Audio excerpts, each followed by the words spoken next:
Assalamualaikum warahmatullahi wabarakatuh. Perkenalkan, kami dari kelompok 1 yang beranggotakan saya sendiri, Kotrunada Widyarti Puspa Salsabila dengan NIM 12205193148. Kemudian Wulan Septa Tri Suryaningsih dengan NIM 12205193149. Kemudian Arina Zulfa Zulaikho dengan NIM 12205193267. Di sini kami akan menyampaikan materi tentang konsep media dan kedudukannya dalam pembelajaran. Yang pertama yaitu pengertian media pembelajaran. Kata media berasal dari bahasa Latin medius yang secara harfiah berarti tengah. Secara lebih khusus, pengertian media dalam proses belajar mengajar cenderung diartikan sebagai alat-alat grafis, fotografis, atau elektronik untuk menangkap, memproses dan menyusun kembali informasi visual atau verbal. Media pembelajaran bisa dipahami sebagai media yang digunakan dalam proses dan tujuan pembelajaran. Pada hakikatnya, proses pembelajaran juga merupakan komunikasi. Sehingga media pembelajaran bisa dipahami sebagai media komunikasi yang digunakan dalam proses komunikasi tersebut.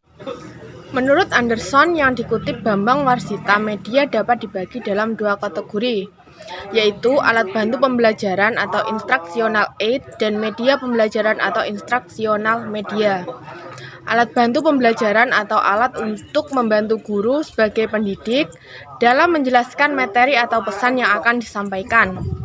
Oleh karena itu, alat bantu pembelajaran disebut juga alat bantu mengajar.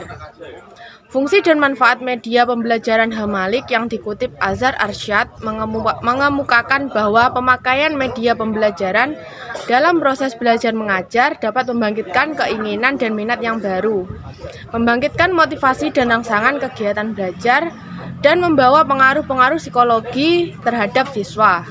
Penggunaan media pembelajaran pada orientasi pembelajaran akan sangat membantu keaktifan proses pembelajaran dan menyampaikan pesan serta isi pelajaran pada saat itu.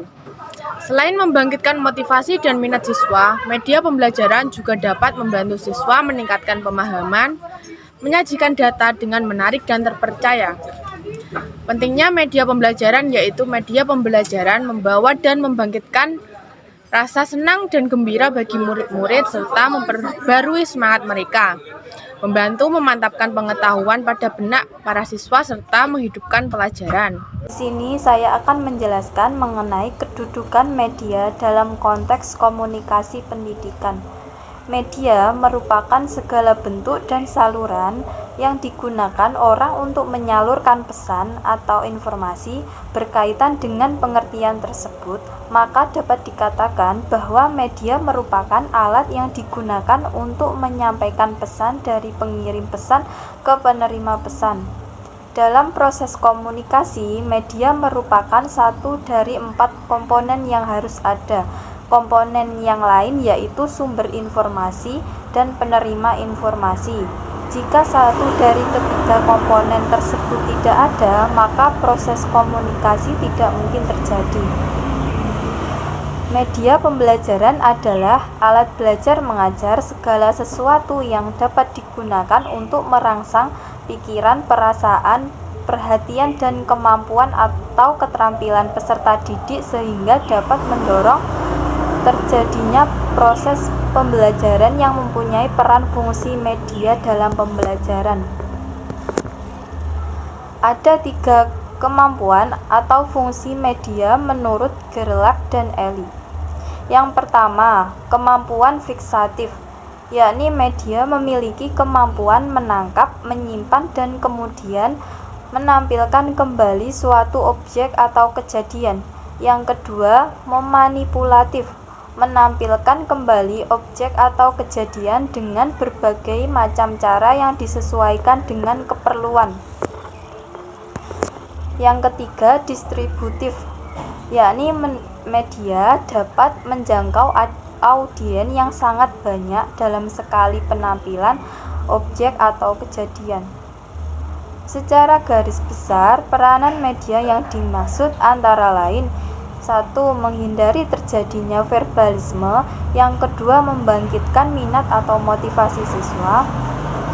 Yang ketiga, menarik perhatian siswa. Yang keempat, mengatasi keterbatasan ruang, waktu, dan ukuran. Yang kelima, mengaktifkan siswa dalam kegiatan belajar. Yang keenam, mengefektifkan pemberian rangsangan untuk belajar. Sekian penjelasan dari saya. Wassalamualaikum warahmatullahi wabarakatuh. Selanjutnya yaitu kedudukan media dalam sistem pembelajaran.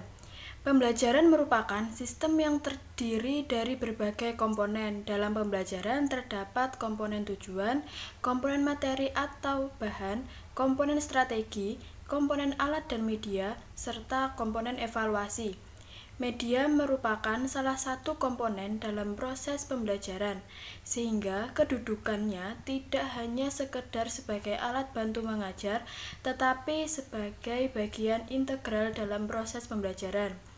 Kedudukan media dalam pembelajaran sangat penting, sebab media dapat menunjang keberhasilan pembelajaran.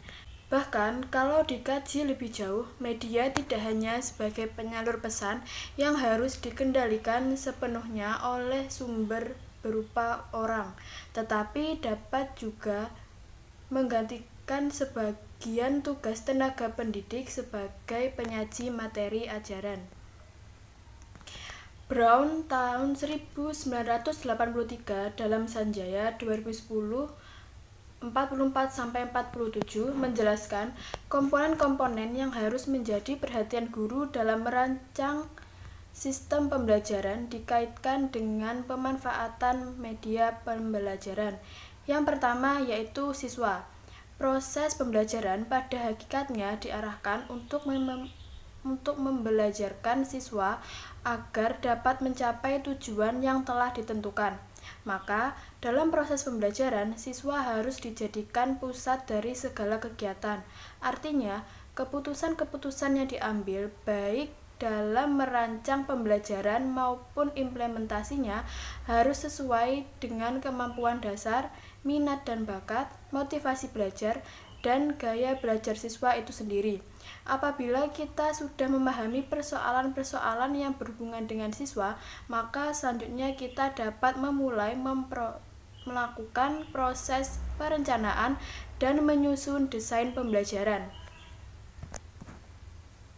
Yang kedua yaitu tujuan. Komponen ini merupakan komponen pengendali dalam sistem pembelajaran, sebab segala daya upaya siswa dan guru dalam proses pembelajaran pada dasarnya diarahkan untuk mencapai tujuan.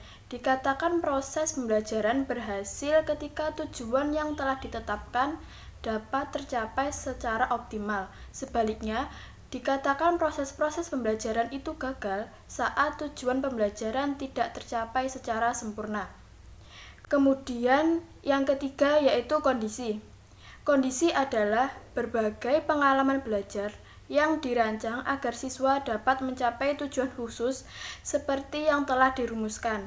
Merencanakan pembelajaran salah satunya adalah menyediakan kesempatan pada siswa untuk belajar sesuai dengan gaya belajarnya sendiri. Demikian juga dalam mendesain pembelajaran. Desainer perlu menciptakan kondisi agar siswa dapat belajar dengan penuh motivasi dan penuh gairah. Selanjutnya yang keempat yaitu sumber-sumber belajar. Sumber belajar berkaitan dengan segala sesuatu yang memungkinkan siswa dapat memperoleh pengalaman belajar. Di dalamnya meliputi lingkungan fisik seperti tempat belajar, bahan dan alat yang dapat digunakan, personil seperti guru, petugas perpustakaan, dan ahli media, dan siapa saja yang berpengaruh baik langsung maupun tidak langsung untuk keberhasilan dalam pengalaman belajar.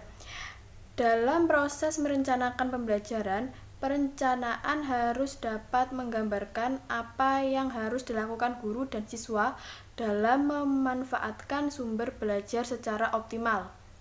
Kemudian yang kelima yaitu hasil belajar. Hasil belajar berkaitan dengan pencapaian dalam memperoleh kemampuan sesuai dengan tujuan khusus yang direncanakan. Maka, tugas utama guru dalam kegiatan ini adalah merancang instrumen yang dapat mengumpulkan data tentang keberhasilan siswa mencapai tujuan pembelajaran. Sekian presentasi dari kelompok kami. Wassalamualaikum warahmatullahi wabarakatuh.